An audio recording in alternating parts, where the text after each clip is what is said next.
The Philippines ranks as the third most disaster-prone country in the world. Disasters cause loss of life and damage to property to everyone in its path. But urban areas experience disasters differently. Urban poor areas have high population density, houses made of light materials, poor access to social services, and issues in security of tenure. Natural disasters affect more people and property in urban areas.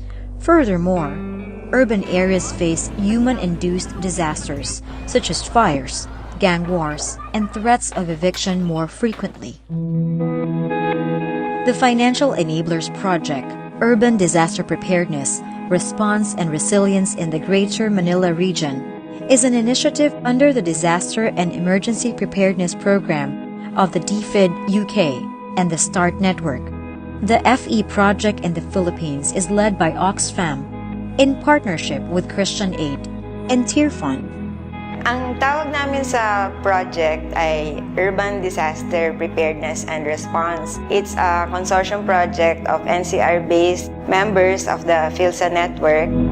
The project had 4 demonstration areas: Barangay Baseco in Manila, Barangay Tandangsora in Quezon City, Damayan and Lupang Arenda in Taytay, and Barangay Coloong and Barangay Mapulang Lupa in Valenzuela. These communities were chosen because they are priority areas of the consortium members. Pag narinig namin disaster, talagang nagkakaroon na po kami phobia. Yung bahay po kasi namin dati, buong bahay po yun na wash out po kami. So ang tawag namin talaga doon, ayan na yung disaster, doon nagpapanik na po kami lahat dito. Akala namin dati pag sinabing hazard o panganib, yun lang yung baha, yung bagyo, sunog, lindol. Hindi namin na-realize na yung problema sa eviction ay isa rin palang hazard na nakaamba sa amin sa araw-araw na buhay namin sa community. Ang palagi po namin natatanggap ng mga disaster ay yung typhoon, because Basico kasi ay napalibutan ng tubig. Meron kaming facing Manila Bay, may facing din kami ng Pasig River. So pagdating naman po sa bagyo, palagi po kaming prone ng bagyo. The communities worked with CSO networks, the church, urban poor federations, community-based groups, and the barangay and city government during the project. It was an opportunity for them to make new partnerships or strengthen old ones when it comes to disaster concerns. Nakikita namin part of the resilience of the community, lalo na pagka nagkaroon tayo ng mga disaster, nakikita namin that we have to be ready for such consequences.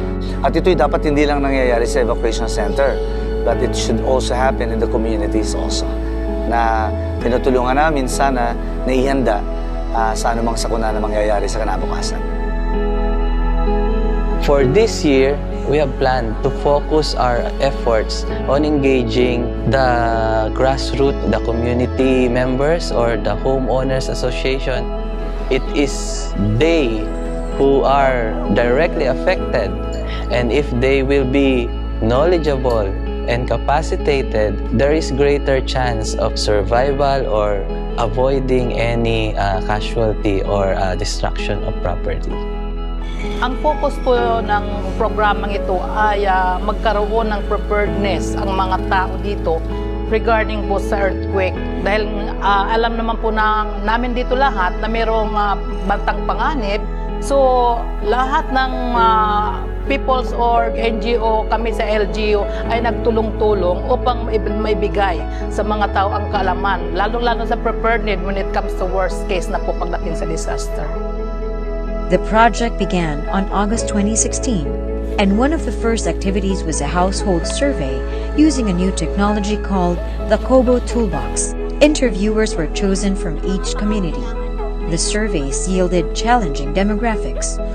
Mahalaga ito kasi sa panahon ng kalamidad o sa paghanda pa lang para sa mga kalamidad, alam na natin kung eksakto kung ilan ang bilang ng mga tao sa community, ilan ang structures na pwedeng maapektuhan kung sakaling may bagyo, may sunog o may lindol, nasaan yung mga vulnerable sectors at ilan sila, para sa paghahanda at sa panahon ng sakuna, pinpointed agad kung sino at saan yung mga tao na kailangang unahin sa panahon ng paglikas.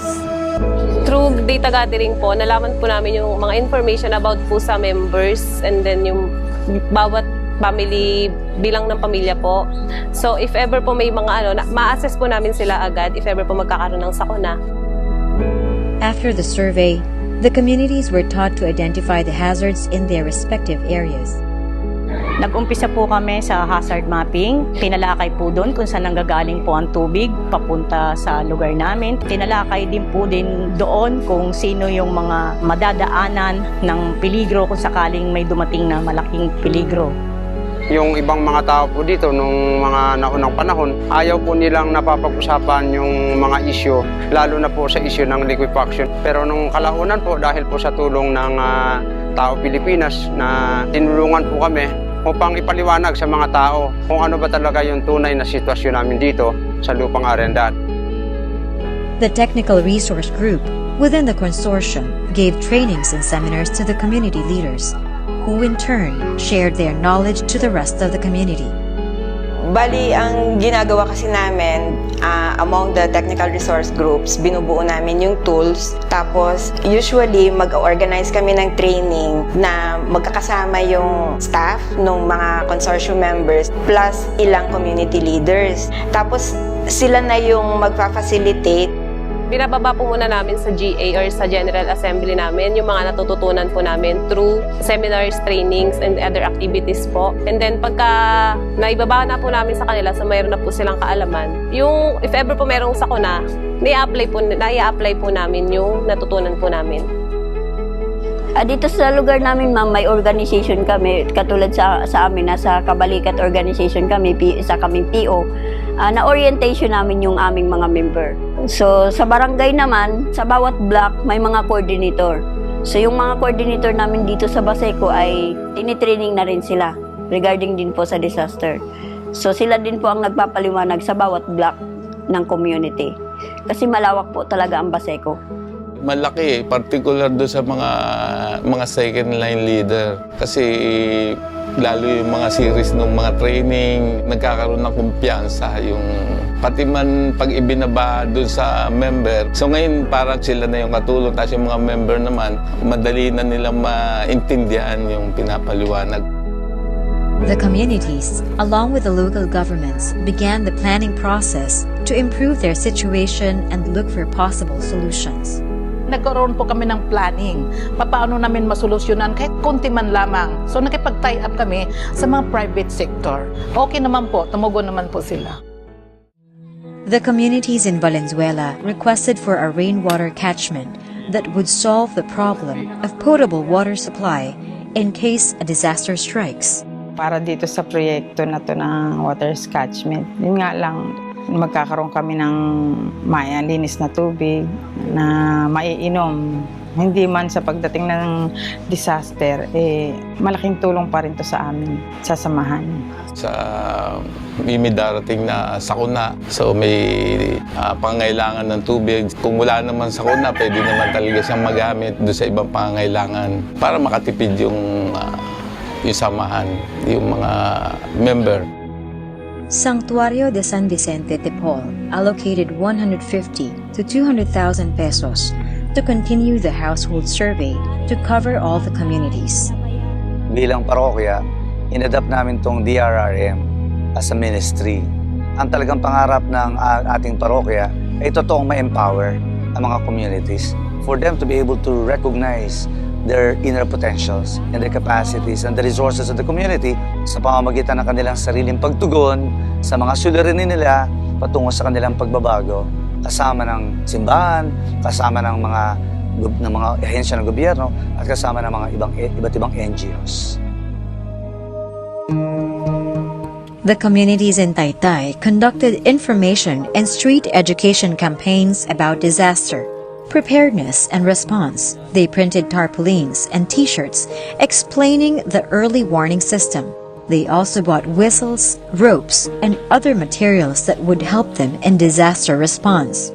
Bilang ina, alam ko na kung saan ko napapupuntahin ang aking mga anak kung sakasakaling dumating ang kalamidad. Bilang isang leader, na ibabahagi ko yung aking kaalaman sa iba't ibang miyembro. Kumbaga, marami akong nabibigay na impormasyon. Hindi lang sa sarili ko, hindi lang sa asosasyon namin, kundi dun sa mga iba't ibang taong nakakasalamuha ko araw-araw.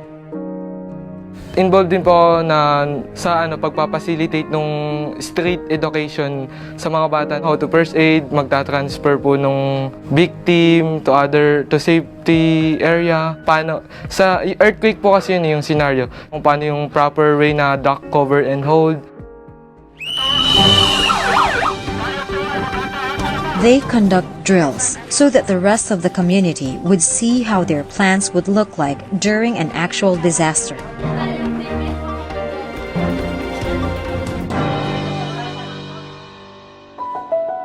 Through these activities, the communities changed their attitude towards disasters. They became more empowered and proactive. Yung knowledge and skills, di ba, mga usual output yan. Pero yung attitudes talaga, yung pagbasag ng attitudes, it's really harder to see and measure. Pero dito, I think the area-based partners will vouch na nagkaroon talaga ng ganong pagpapalit sa attitudes. Malaki na itulong sa community kasi kahit na yung ordinaryong paglilinis lang ng mga kanal, ng daan, yung maliliit naming mga daan, pagtatanggal ng mga nakaharang doon sa mga dadaanan ng tao, na-connect na yun doon sa proyekto ng DRRM. Talaga pong mas empowered po kami dahil napalakas po dito yung mga children namin, elderly, PWD. Kasama po sila sa lahat ng mga pag-aaral na isinagawa po namin dito. Talaga po masasabi namin na isa na po kami matatag at napakalakas na isang mga leader dito sa aming lugar. Disasters strike at any given time. These communities are no stranger to disasters. They have experienced fires, floods, typhoons, and threats of eviction. With the help of the Financial Enablers Project, they are more ready and equipped to face disasters. Sa kalamidad! Kahandaan! Sa kalamidad! Kahandaan!